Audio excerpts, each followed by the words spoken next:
আসসালামু আলাইকুম। আশা করি সবাই ভালো আছেন। আজকে আমি কথা বলবো টালি সফটওয়্যার নিয়ে। বাংলাদেশে অ্যাকাউন্টসের জন্য টালি সফটওয়্যার খুবই জনপ্রিয় এবং অনেক প্রতিষ্ঠান আছে যারা নিয়োগের সময় টালি সফটওয়্যার যারা পারে বা টালি সম্পর্কে যাদের অভিজ্ঞতা আছে তাদেরকে প্রায়োরিটি বেশি দেয়। অনেক কোম্পানি আছে এবং অ্যাকাউন্টসের জন্য টালি সফটওয়্যারটা খুবই জনপ্রিয় এবং খুবই দরকারি। তো আজকে আমি টালি সফটওয়্যারে কীভাবে কোম্পানি ক্রিয়েট করতে হয়, যদি সময় থাকে তাহলে আমি আরও ডিটেলস আলোচনা করব। ওকে, তো সবাই দেখতে থাকুন এবং আমার সাথে থাকুন এবং অবশ্যই ভালো লাগলে সাবস্ক্রাইব করুন। চলুন আমরা টালিতে যাই। এই হচ্ছে আমার টালি সফটওয়্যার। টালি ডাউন করলাম। টালি ERP9। ইআরপি হচ্ছে এন্টারপ্রাইজ রিসোর্স প্ল্যানিং। টালিটা হচ্ছে বাংলাদেশের জন্য খুবই জনপ্রিয় এক কথায়। এটা আপনাদেরকে যারা অ্যাকাউন্টসে চাকরি করে আপনাদেরকে জানতেই হবে। আসলে কি কোন কোম্পানিতে কোনটা দরকার হবে কেউ তো বলতে পারে না, কিন্তু আপনাকে as a accounts as a freelancer আপনাকে এগুলো জানতেই হবে। টালি সফটওয়্যার জানতে হবে, অ্যাকাউন্টস রিলেটেড সকল সফটওয়্যার সম্পর্কে আপনাদেরকে ধারণা রাখতে হবে। আচ্ছা, এখানে দেখেন সিলেক্ট কোম্পানি। আমরা সিলেক্ট কোম্পানি যাব, কিন্তু আমরা এখানে দুইটা কোম্পানি অলরেডি ক্রিয়েট করা আছে, যে দুটো কোম্পানি নিয়ে আমি সবসময় প্র্যাকটিস করি। আমরা এটাতে যাব না, আমরা সবসময় বলি এসকেপ। কিবোর্ডের থেকে এসকেপ বাটনে প্রেস করলে সবসময় এটা বেঁকে যাবে। কিবোর্ড বাটন থেকে এসকেপ প্রেস করলে সবসময় এটা বেঁকে যাবে এবং বেঁকে আসার পরে ইয়েস এবং নো আসবে। আপনি যদি ইয়েস প্রেস করুন এটা অটোমেটিক অফ হয়ে যাবে। আবার অন করলাম। এবং আপনারা যে কাজটা টালিতে করবেন এটা আপনারা সবসময় সেভ করে রাখবেন। যে ব্যাকআপ আছে, ব্যাকআপে গেলে এটা আপনাকে ডেস্টিনেশনে আপনি ঠিক করে দিলে আপনার এখানে সেভ দেবেন, অটোমেটিক সেভ হয়ে যাবে এবং প্রতিদিন এটা সেভ করতে হয়।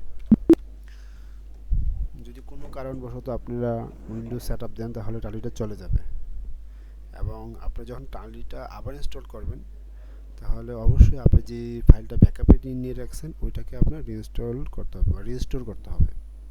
আচ্ছা, আমরা আজকে দেখাবো যে কীভাবে কোম্পানি ক্রিয়েট করতে হয়। যে এখানে ক্রিয়েট কোম্পানি আছে, এই যে আপনি কিবোর্ড বাটন থেকে আপনার অ্যারো বাটনগুলো আছে ওইগুলো দিয়ে আপনি উপর নিচে নামবেন আবার অথবা সরাসরি মাউস দিয়েও যেতে পারবেন। তো আমরা এখন যাব create create company.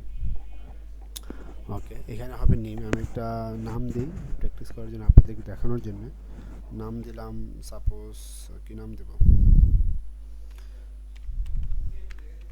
Sound consultancy.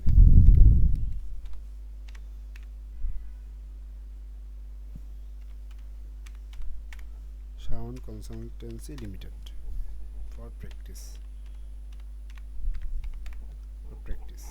ওকে, মেইলিং নেম, অ্যাড্রেস। আপনার একটা অ্যাড্রেস দেবেন, ABCD যা খুশি একটা অ্যাড্রেস দেবেন, কোম্পানি অ্যাড্রেস দেবেন অবশ্যই। আচ্ছা, এটা হবে কি বাংলাদেশ, এটা হবে বাংলাদেশ। টেলিফোন নাম্বার দেবেন 01, টেলিফোন নাম্বার দেবেন, মোবাইল নাম্বার দেবেন, মেল দিবেন। আমি এগুলো আসলে দেখাচ্ছি শুধুমাত্র প্র্যাকটিসের জন্য, আমি কিন্তু অ্যাকুরেটভাবে কোনো কিছু লিখতেছি না, আপনারা এটা নিজেরা সাজিয়ে সুন্দরভাবে লিখবেন। আচ্ছা, এনেবল অটো ব্যাকআপ, এটা আপনি ইয়েসও দিতে পারেন, নো দিতে পারেন। আমি নো দিয়ে রাখছি কারণ সবসময় আমি কারেকশন করে আমি এন্ট্রি দিয়ে তারপর আমি নিজের মতো করে ব্যাকআপ দিই। আচ্ছা, কারেন্সি সিম্বল হচ্ছে টাকা। সবসময় বাংলাদেশ থেকে আপনার অ্যাকাউন্ট ক্রিয়েট করলে অবশ্যই এটা কারেন্সি হবে টাকা। মেনটেন, এটা কি শুধু অ্যাকাউন্টস রিলেটেড কোম্পানি ক্রিয়েট করবেন নাকি আপনার ইনভেন্টরি, যাদের কোম্পানিটা প্রতিনিয়ত ইনভেন্টরি নিয়ে বিজনেস করে, ইনভেন্টরি স্টক করে, ইনভেন্টরি পারচেস করে, সেল করে, তারা এখানে দেবেন অ্যাকাউন্টস অ্যান্ড ইনভেন্টরি। আর যাদের ইনভেন্টরি নেই, শুধুমাত্র অ্যাকাউন্টস, এরা শুধুমাত্র অ্যাকাউন্টস দেবেন। আমি অবশ্য ফেভার করি অ্যাকাউন্টস অ্যান্ড ইনভেন্টরি। আচ্ছা, ফিনান্সিয়াল ইয়ার ফর্ম। আপনার ফিনান্সিয়াল ইয়ার ফর্ম এটা আপনি কি দিবেন? আপনি যখন অ্যাকাউন্ট তৈরি করবেন তখনও দিতে পারেন, অথবা আপনি 1/1/2022 দিতে পারেন, 2023 দিতে পারেন। এবং বুকস বিগিনিং এখানে যে ডেটটা দেবেন এখানে সেম ডেটে দিন। আমার এখানে 1/4 আছে, 1/4/2022। ওকে, সমস্যা নেই। আমি এখানে আজকে তারিখ হচ্ছে 08/01/2023, এটা দিলাম। সেম সিকিউরিটি, আর আপনি যদি এটা পাসওয়ার্ড দিয়ে রাখতে চান, এটা অবশ্যই পাসওয়ার্ড, এখানে পাসওয়ার্ড দিয়ে দেবেন। মানে এটা পাসওয়ার্ড দেওয়ার অর্থ হচ্ছে যে আপনি ছাড়া এটা আর কেউ লগ ইন করতে পারবে না। ইউজ সিকিউরিটি কন্ট্রোল, টাকা, ফর্মাল নেম টাকা, সিম্বল ডেসিমাল, আপনার অ্যামাউন্টের শেষে কয় ডিসিমিলে প্লিজ রাখবেন সেটা এখানে উল্লেখ করবেন। সিম্বল ডেসিমাল পয়সা, ওকে।